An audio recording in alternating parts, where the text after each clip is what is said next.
Baik, Assalamualaikum warahmatullahi wabarakatuh. Baik, adik-adik sekalian, kita masuk ke materi berikutnya mengenai JavaScript.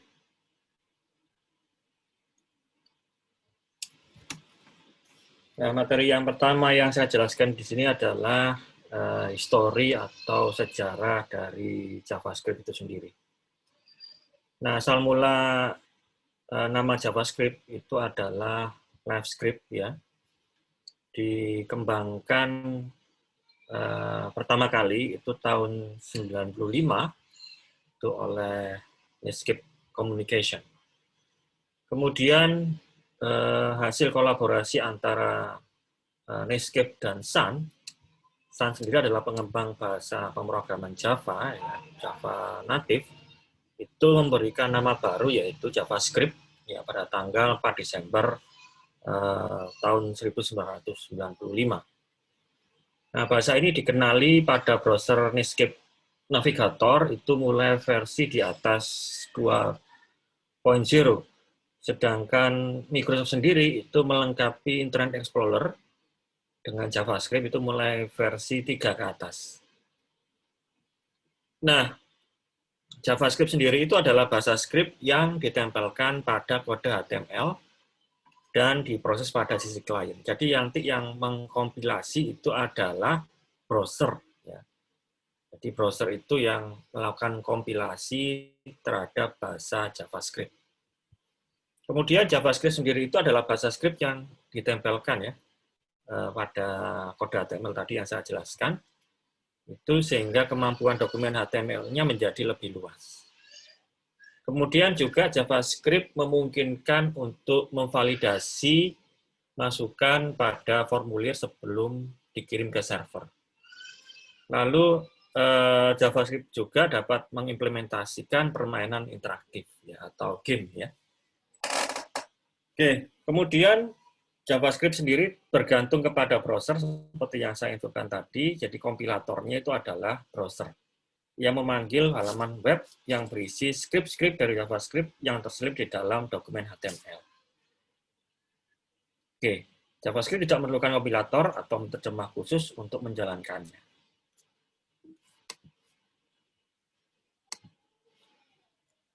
Kemudian perbedaan antara JavaScript dan pemrograman Java, Anda bisa lihat di situ, JavaScript ini bahasa yang diimplementasikan langsung oleh browser. Jadi browser lah yang akan mengcompile bahasa Java. Kemudian yang kalau Java sendiri itu bahasa yang setengah terkompilasi dan memerlukan Java Virtual Machine. Ya, jadi Anda harus menginstal JVM di dalam komputer Anda. Kemudian JavaScript sendiri itu kode terintegrasi dengan HTML ya. Kode terintegrasi dengan HTML, sedangkan Java itu kode applet terpisah dari dokumen HTML ya, dipanggil dan pada saat membuka dokumen HTML. JavaScript sendiri adalah bahasa dengan karakteristik yang terbatas. Ya, dia tidak selengkap bahasa Java ya, di mana semua fitur ya itu ada di dalam Java. Kemudian berikutnya adalah dokumen dinamis, ya, referensi dari objek diverifikasi pada saat loading. Kemudian bahasa Java itu hubungannya adalah statis. Ya, statis itu objek harus ada pada saat program di load atau dikompilasi.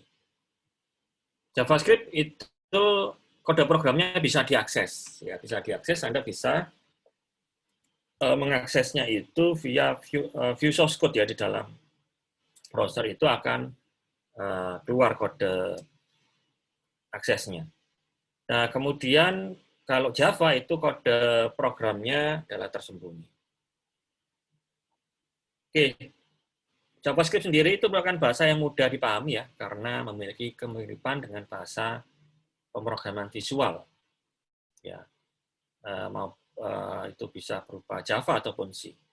Lalu JavaScript adalah bahasa yang case sensitif, ya, artinya adalah membedakan penamaan variabel dan fungsi yang menggunakan huruf besar dan huruf kecil.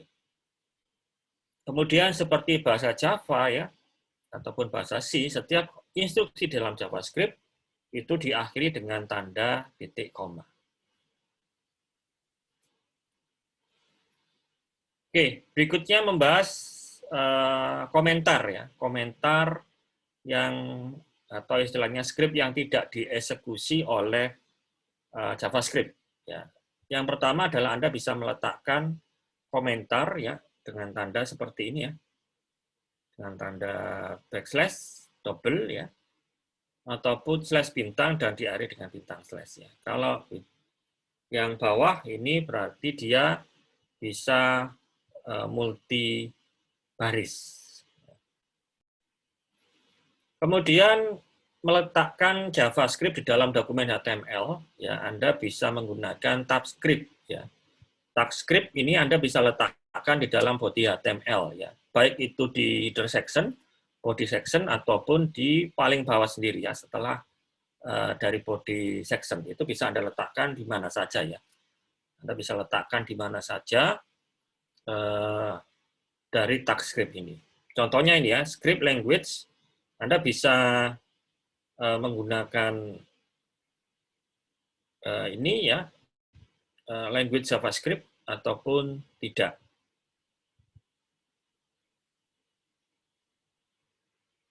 Oke. Kemudian berikutnya meletakkan JavaScript di dalam dokumen HTML, Anda bisa menggunakan file eksternal dengan cara Anda memasukkan kode JavaScript dengan menggunakan perintah src ya di dalam script language JavaScript-nya. Kemudian masukkan letak file.js Anda ya. Jadi ekstensinya adalah .js. Kemudian melalui event tertentu ya dengan menggunakan tag event handler. Kemudian di dalamnya adalah kode JavaScript. Nah, kemudian JavaScript sendiri adalah bahasa berorientasi objek. Ya, seperti halnya Java, maka JavaScript sendiri itu bisa Anda buat sebagai bahasa berorientasi objek. JavaScript memperlakukan elemen-elemen yang tampil di jendela navigator sebagai suatu objek, yang artinya adalah elemen diklasifikasikan berdasarkan hierarki atau tingkatan khusus sehingga kita bisa mengetahui di mana letak lokasi objek itu sebenarnya. Lalu diasosiasikan dengan kondisi atau sifat-sifat khusus atau properti. Nah, ilustrasinya seperti ini. Kalau Anda mempunyai kebun, di dalam kebun itu ada objek pohon, ya, di dalam objek pohon itu ada dahan, di dalam dahan itu nanti ada daun dan sarang burung. Di dalam sarang burung itu nanti bisa kita kenali propertinya adalah panjangnya berapa, warna, dan tingginya. Nah, sehingga kalau kita ingin mengetahui sarang burung, maka kita harus mengakses dulu kebun, kemudian pohon, lalu dahan, baru sarang burung. Kemudian kita bisa mengakses propertinya di sini, ya, warna sama dengan hijau. Nah, itulah contoh dari elemen-elemen yang berbasis objek. Berikutnya adalah properti. Ya. Properti adalah atribut dari objek. Penulisannya dipisahkan dengan tanda dot atau titik. Nah, contohnya seperti ini ya, nama objek, titik, nama properti. Objek, titik, properti sama dengan nilai itu adalah propertinya dapat diberikan nilai dengan sintak yang itu ya. Contohnya seperti ini. Nah, nama objeknya adalah window, nama propertinya adalah default status, kemudian nilainya adalah selamat belajar JavaScript. Nah, itu bisa dibuat seperti itu. Lalu berikutnya adalah metode. Metode atau properti adalah suatu kumpulan kode yang digunakan untuk melakukan sesuatu tindakan terhadap objek ya. Itu adalah properti. Nah, penulisannya adalah dipisahkan dengan tanda titik, nama objeknya, kemudian nama metodenya, lalu baru parameternya. Contohnya ini ya, ini ada nama objeknya dokumen, kemudian nama metodenya adalah titik. Parameternya adalah semoga sukses seperti ini. Kemudian penanganan kejadian atau event handler. Penanganan kejadian adalah sekumpulan kode yang akan dijalankan manakala pemakai melakukan suatu tindakan atau kejadian, misalnya adalah mengklik tombol mouse atau menutup jendela browser.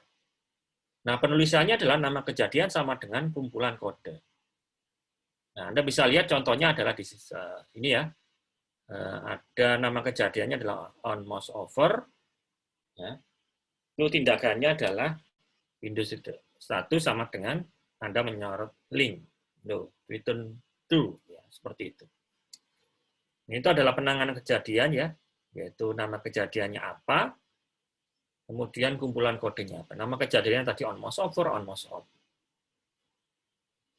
Kemudian memasukkan data, ya, secara natif. JavaScript menyediakan metode untuk memasukkan data, yaitu dengan menggunakan window.prom. Ya, window.prom atau prom seperti ini. Nah, itu berarti memberikan masukan kepada JavaScript. Contohnya di situ adalah mengeluarkan pesan dan sekaligus menerima masukan dari user. Prom, siapa nama Anda. Ya, kemudian hasilnya dimasukkan ke variabel nama. Lalu variabel nama sendiri itu kita tuliskan ke dalam dokumen HTML. Kemudian jendela peringatan dan jendela konfirmasi Anda bisa menggunakan window.alert atau alert gitu aja, ya. Contohnya ini, ya, window.alert ini merupakan pesan untuk Anda. Ya, begitu ini dieksekusi, dia akan menjalankan window.alert-nya. Kemudian jendela konfirmasi biasanya adalah konfirmasi atau jendela konfirmasi ketika kita akan melakukan sesuatu. Misalnya, apakah kita yakin ingin menghapus, ataukah kita yakin ingin menyimpan, ataukah kita yakin ingin menutup, Anda bisa menggunakan window.confirm atau confirm, itu aja, ya. Di dalamnya adalah jenis peringatannya. Nanti beda dengan yang alert, kalau alert itu cukup satu pesan atau tombolnya oke. Kalau yang confirm itu punya 2 tombol, yaitu oke sama cancel. Kalau oke, dia akan meneruskan atau confirm-nya itu bernilai true, kalau cancel, confirm-nya akan bernilai false, ya, kembaliannya seperti itu. Kemudian berikutnya pembahasan variabel. Nah, seperti halnya bahasa pemrograman yang lain, di JavaScript itu juga mempunyai variabel. Nah, aturan pemberian nama variabel itu dimulai oleh 1 huruf, ya. Jadi harus huruf, tidak boleh ada angka di depannya, ya. Dimulainya, ya. Nah, setelah itu boleh angka huruf dan seterusnya, ya, ataupun ada karakter underscore. Kemudian nama variabel bisa terdiri dari huruf-huruf, angka-angka, atau karakter underscore. Dan spasi kosong tidak diperbolehkan. Lalu nama variabel tidak boleh memakai nama yang digunakan dalam reserved word seperti abstract, boolean, break, byte, if, implement, import, in, infinity, instead of, integer, interface, dan lain sebagainya. Nah, berikutnya adalah contoh nama variabel yang benar dan nama variabel yang tidak benar. Anda bisa lihat di sini, contoh yang pertama, variabel ini benar. Ya. Variabel yang tidak benar adalah ini, nama spasi dari spasi variabel. Ya. Ada spasi kosong, ini tidak boleh. Lalu berikutnya yang benar tidak perlu kita bahas, yang salah ini apa kita akan bahas, yaitu 1, 2, 3 di depannya, di sini tidak boleh, ya. Ada variabel berupa angka di depannya, itu tidak boleh. Kemudian contoh yang ketiga, variabel andre@yahoo.com. Karena ada karakter @ ini tidak diperbolehkan. Berikutnya karakter yang tidak diperbolehkan adalah minus dan seterusnya. Ya. Kemudian transient sendiri adalah reserved words dari JavaScript. Lalu bagaimana kita mendeklarasikan variabel di JavaScript? Sebetulnya Anda boleh tidak mendeklarasikan variabel di JavaScript. Tidak seperti halnya Java yang harus Anda deklarasikan, tetapi JavaScript itu tidak perlu Anda deklarasikan.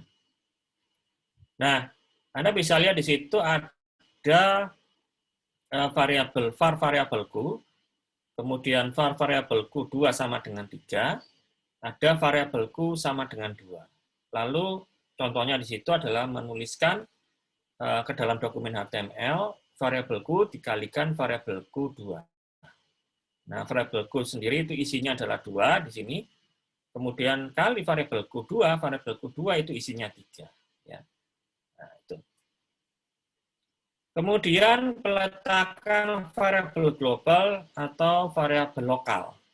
Jika dideklarasikan di bagian awal dari script program, yang artinya sebelum pendeklarasian semua fungsi, Maka semua fungsi di dalam program bisa mengakses variabel ini dan dinamakan variabel global. Jadi kalau dia outside dari sebuah function, maka variabel tersebut dinamakan variabel global.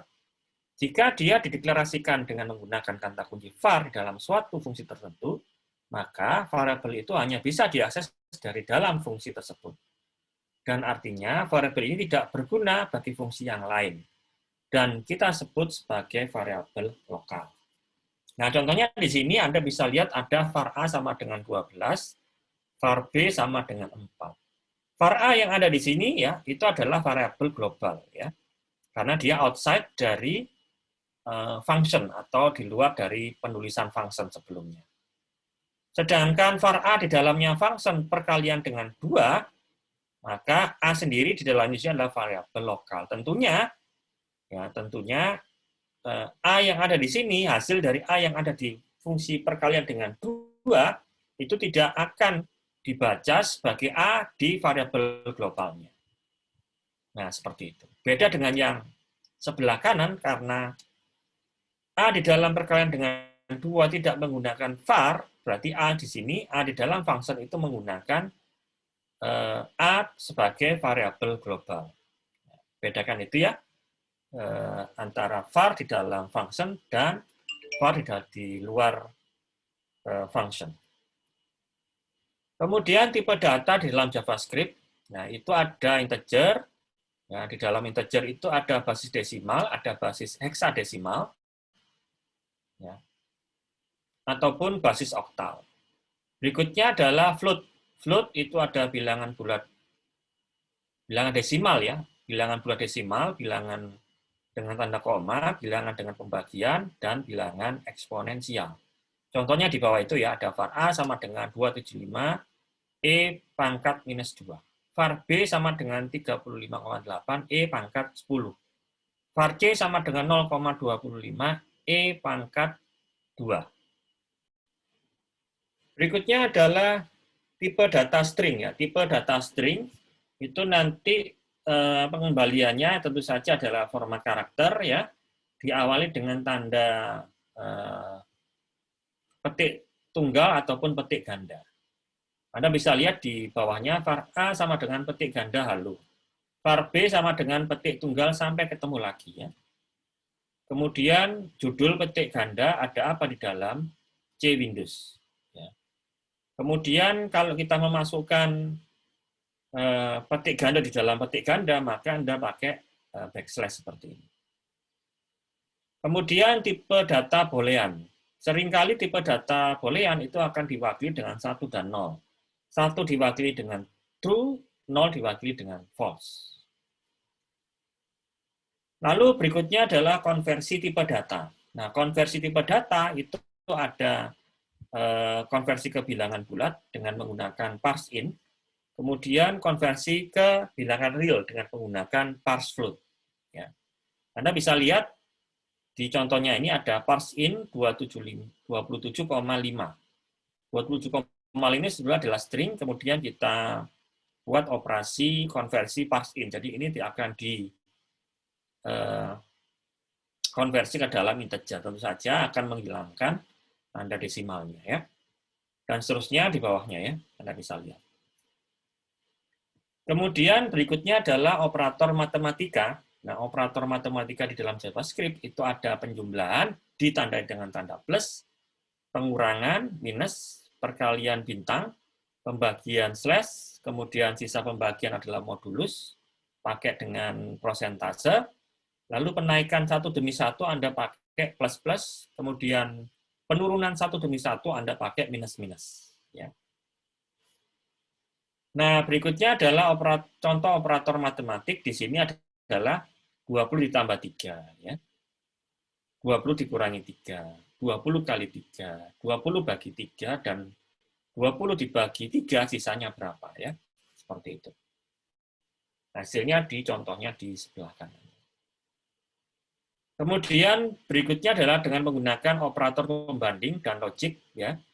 Operator pembanding dan logik itu Anda bisa buat ini kesamaan pakai sama dengan double, lalu ketidaksamaan ya, pakai tanda seru sama dengan, kemudian kurang dari sama dengan, lebih besar sama dengan, kemudian bukan, dan or, ya, dan seterusnya.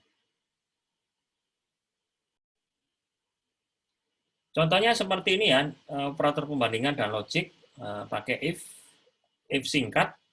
If nilai lebih besar sama dengan 60 bila true, dia dinyatakan lulus, kalau false, dia tidak lulus. Ini adalah if else singkat, ya, pakai tanda tanya di sini ya. Ini adalah kondisionalnya, kemudian kalau bernilai true, titik 2 bernilai false. Ya. Lalu Anda bisa menggunakan pernyataan if, ya, if condition, lalu di dalamnya adalah blok pernyataan. Ya, blok pernyataan kalau lebih dari satu baris Anda bisa menggunakan kurung kural buka dan ditutup dengan kurung kural tutup. Lalu Anda bisa menggunakan if dengan else ya. If kondisi benar, maka akan menjalankan if condition. Kemudian else ya berarti bila mana if kondisi yang di atas tidak terpenuhi, maka akan menjalankan blok else. Ya, seperti halnya ini ya. If nilai lebih besar sama dengan 60, maka hasil sama dengan lulus. Kalau tidak, maka akan menghasilkan hasil tidak lulus. Kemudian if bersarang, Anda bisa menggunakan if else di dalamnya, ya, seperti ini. If kode hari sama dengan 0, maka nama hari sama dengan minggu. Else, kemudian if kode hari sama dengan 1, nama hari sama dengan Senin. Else lagi, di dalamnya if else lagi ya, if kode hari sama dengan 2, nama hari sama dengan Selasa, dan seterusnya. Tapi Anda bisa menggunakan if, else if, dan else, ya, daripada kita menggunakan if bersarang seperti ini.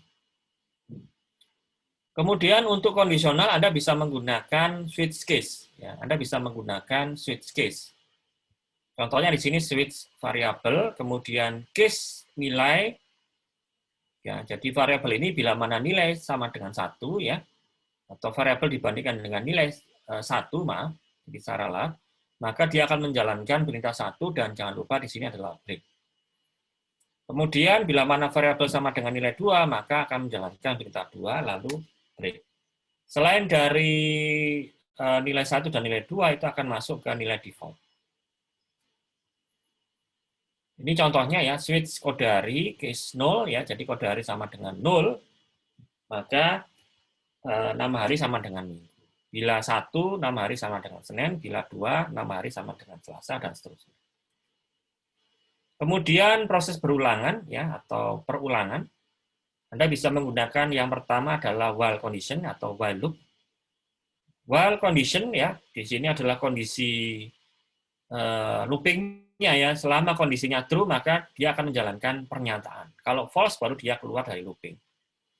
Contohnya ini var bilangan sama dengan 0, while bilangan lebih kecil 5, maka dia akan menjalankan looping while. Kemudian jangan lupa di sini bilangannya itu harus kita operasionalkan supaya nanti kondisinya tercapai sehingga dia bisa keluar dari looping. Ya.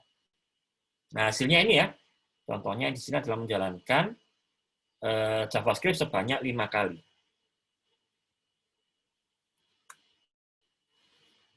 Kemudian adalah pernyataan while. Ya, kalau tadi while itu kondisionalnya dibaca di muka, sedangkan while itu kondisionalnya dibaca belakangan. Sehingga pasti satu iterasi looping itu akan dijalankan. Karena kondisionalnya dicek di akhir baris atau di dalam while loop-nya di akhir ya. Contohnya ini ya, do dokumen write bilangan plus BR bilangan plus plus. Baru dicek bilangan apakah lebih kecil daripada 6. Kalau tidak, dia akan keluar. Kalau iya, dia akan melanjutkan lagi ke atas. Jadi sempat program satu kali dieksekusi di dalam blok do while ini. Lalu berikutnya Anda bisa menggunakan for loop. Ya, for loop sendiri adalah perulangan yang paling mudah dipahami ya dan paling efisien ya, karena di dalamnya ada inisial dari looping ya, kemudian kondisi terakhir sampai dengan penaikan atau penurunan looping. Contohnya di bawahnya di situ, saya ingin melooping antara 1 sampai dengan 5. Ya, jadi bilangan sama dengan 1, bilangan lebih kecil sama dengan 5, dan bilangannya plus-plus, ditandai dengan for ya, di dalam for loop, dan tiap kondisi itu ada titik komanya. Jadi jelas di sini saya ingin melooping sebanyak 1 sampai dengan 5. Ya. Kemudian looping dalam looping ya, atau proses pengulangan di dalam pengulangan. Jadi ini bisa terjadi ya, bisa terjadi Anda membuat looping, di dalamnya ada looping kembali, ya seperti ini. Ada looping baris 1 sama dengan baris kurang daripada tinggi, kemudian di dalamnya ada I ya sama dengan 1 sampai dengan I kurang atau sama dengan tinggi.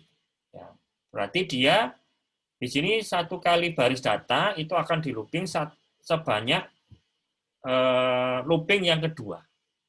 Contohnya adalah hasilnya membuat segitiga seperti ini pakai tanda bintang. Kemudian function atau fungsi. Jadi fungsi sendiri itu adalah sebuah blok program. Sebuah blok yang bisa kita panggil kembali pada function yang lain ataupun pada dokumen HTML itu. Contohnya di situ atau sintaknya adalah function, kemudian nama function, lalu di dalamnya ada daftar parameter. Di dalamnya baru ada tubuh program. Ya. Jadi dia seperti halnya adalah blok modul dari sebuah program. Nah, kalau di programming lain itu Anda bisa jumpai prosedur, bisa Anda jumpai dengan function. Khusus JavaScript Anda hanya bisa menggunakan function. Tapi function sendiri di dalam JavaScript itu bisa Anda perlakukan sebagai prosedur.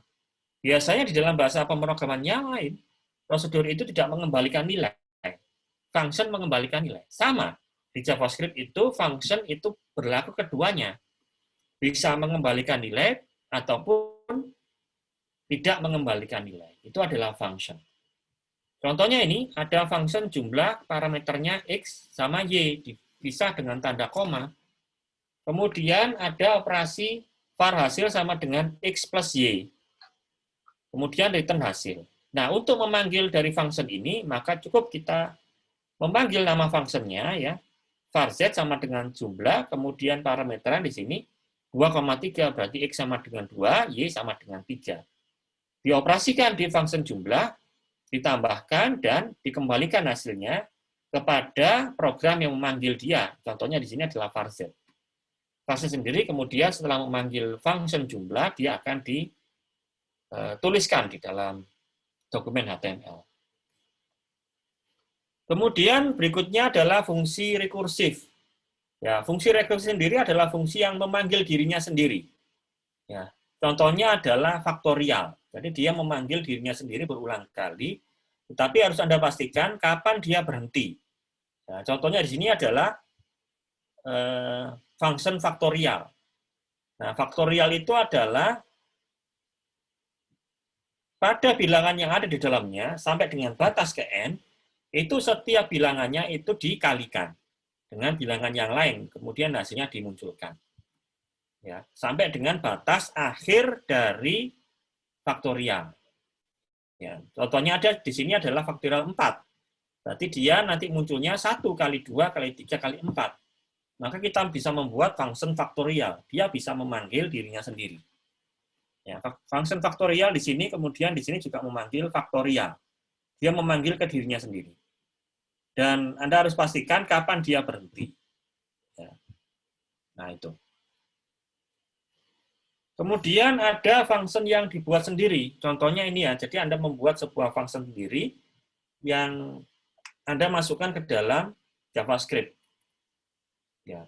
Tapi Anda juga bisa menggunakan function bawaannya si JavaScript, ya macam-macam. Ya. Saya sendiri nggak hafal, Anda bisa lihat di internet ya, banyak. Contohnya di sini adalah function cek nama. Isinya parameternya adalah form. Ya, kemudian cek nama ini berisi validasi dari form. Ya, jadi kalau elemennya yang pertama itu kosong, maka keluarkan pesan nama harus dimasukkan, ya, dan seterusnya. Kemudian ada contoh lagi function atur waktu atau menampilkan jam. Ya, Anda bisa lihat kodenya di sini, ya. Kita lanjut saja. Berikutnya adalah membahas mengenai objek. Ya. Objek dari navigator atau browser. JavaScript sendiri memanggil satu halaman navigator dalam bentuk objek-objek dengan tujuan untuk memudahkan akses ke salah satu dari mereka dan memanipulasinya dengan cara merubah sifat atau kondisi properti mereka. Dimulai dari objek yang paling besar, diantaranya semuanya kemudian diturunkan berdasarkan tingkatan sampai kepada objek yang diinginkan. Nah, objek yang paling besar adalah objek jendela atau window dari navigator. Di dalam objek jendela ada satu objek yang ditempelkan dalam sebuah halaman. Kita sebut sebagai objek dokumen atau dokumen dalam bahasa Inggris. Halaman itu berisi banyak objek seperti formula, teks, image, dan lainnya. Nah, untuk mengakses satu objek, kita harus mengakses terlebih dahulu objek yang paling besar. Dalam hal ini adalah window. Ya, Anda bisa mengabaikan objek window langsung dokumen seperti ini, bisa ya. Dokumen, titik. Nah, di sini adalah nama formnya. Ya, nama formnya, kemudian berikutnya adalah nama komponen dari formnya. Ya, titik cek, titik teks. Kemudian propertinya, entah itu value, entah itu checker, dan lain sebagainya. Kemudian berikutnya adalah objek standar di dalam JavaScript. Yang pertama adalah array. Ya, yang pertama adalah array. Sama dengan bahasa pemrograman yang lain, ya. Array sendiri adalah variabel yang menyimpan banyak data dengan tipe data yang berbeda-beda. Ya. Objek array memungkinkan kita untuk membuat tabel, dia mempunyai berbagai metode untuk menambahkan, menghapus, atau juga mengambil elemen-elemen dari suatu tabel dan juga mengurutkan elemen-elemen tersebut. Berikutnya adalah boolean. Objek boolean memungkinkan kita untuk menilai boolean, dalam arti elemen yang mempunyai dua kondisi, yaitu benar atau salah saja. Berikutnya ada objek date, berarti hubungannya dengan manipulasi tanggal. Kemudian objek function, ya. Objek function memungkinkan kita untuk membuat fungsi yang sesuai dengan kebutuhan. Ada objek match, kebutuhannya untuk memanipulasi fungsi-fungsi mathematics. Lalu ada number, yaitu objek number memungkinkan kita untuk membuat operasi-operasi dasar terhadap bilangan. Lalu ada regular expression, ya. Regular expression sendiri memungkinkan kita untuk membuat suatu ekspresi umum, ya, atau regular expression. Ya, ekspresi ini berguna untuk melakukan operasi-operasi yang lebih canggih terhadap variabel jenis string. Lalu ada objek standar string, ya, yaitu objek string menyediakan banyak jenis metode yang memungkinkan untuk memanipulasi berbagai jenis string. Nah, variabel objek array itu diawali dengan new array. Ya, new array kemudian elemen-elemennya. Jika tidak ada elemen yang disebutkan dalam parameter, tabel itu akan menjadi tabel kosong atau array kosong pada saat pembuatannya. Sebaliknya, jika elemen diisi, maka isi tabel akan diinisialisasi oleh nilai dari elemen tersebut. Nah, di dalam objek array itu ada operasi-operasi atau metode yang bisa Anda gunakan untuk operasi array, yaitu concat, ada join, ada pop, ada tabel push, ada tabel reverse, ada tabel shift, ada tabel slash, ada tabel splice, ada tabel sort, unshift, dan seterusnya. Ya. Dan penjelasannya ada di sebelah kanannya. Nah, ini adalah contoh ketika membuat sebuah array. Ya. Ketika membuat sebuah array, Anda bisa di sini ada var musik, sama dengan new array, isinya adalah jazz, rock, keroncong, dan dangdut. Ya. Kemudian ada variabel array tanaman, isinya adalah aglaonema, ada begonia, sama bromelia. Nah, ini adalah dua objek array contohnya. Ya. Kemudian dimunculkan hasilnya adalah di sebelah kanannya. Cara memunculkannya Anda bisa lihat di function tampilkan array, elemen array. Kemudian Anda bisa bekerja juga dengan objek date atau waktu. Ya, contohnya di situ Anda bisa lihat nama dari objek sama dengan new date. Nama dari objek sama dengan new date, kemudian hari, bulan, tahun, bulan, tanggal, tahun, jam, menit, detik. Ya, jadi ini kompleks, ya, kompleks date atau complete date. Ya, mulai dari hari sampai dengan jam menitnya ditampilkan. Ada lagi contoh yang di bawahnya nama dari objek sama dengan new date, tahun, bulan, dan hari. Ya, itu. Nah, tadi ini dibahas juga metodenya. Anda bisa menggunakan metode-metode yang sudah ada, yaitu get date, get day, get full years, dan get hours. Keterangannya Anda bisa lihat di sebelah kanan. Kemudian objek radio. Jadi objek radio sendiri adalah sebuah pilihan yang bisa kita pilih hanya satu saja. Nah, caranya adalah kita harus menamakan name dari radio tadi atau objek radionya itu dengan nama yang sama. Contohnya ini ya, ada input type radio, kemudian name-nya adalah radio musik. Nah, ini semuanya adalah radio musik. Sehingga di dalam satu kelompok radio musik itu hanya bisa dipilih oleh satu radio button saja, oleh user ya maksudnya. Kemudian objek password. Jadi sama dengan objek text field atau isian, kalau teks isian kita ngetik itu akan langsung dimunculkan dalam text box-nya. Tapi kalau objek berbasis password, yang kita ketik itu akan diganti dengan tanda bintang. Ya, itu biasanya terjadi seperti itu. Nah, itu perbedaannya ada di ini ya, type-nya ya. Type form-nya itu adalah password seperti ini. Input type sama dengan password. Nah, itu.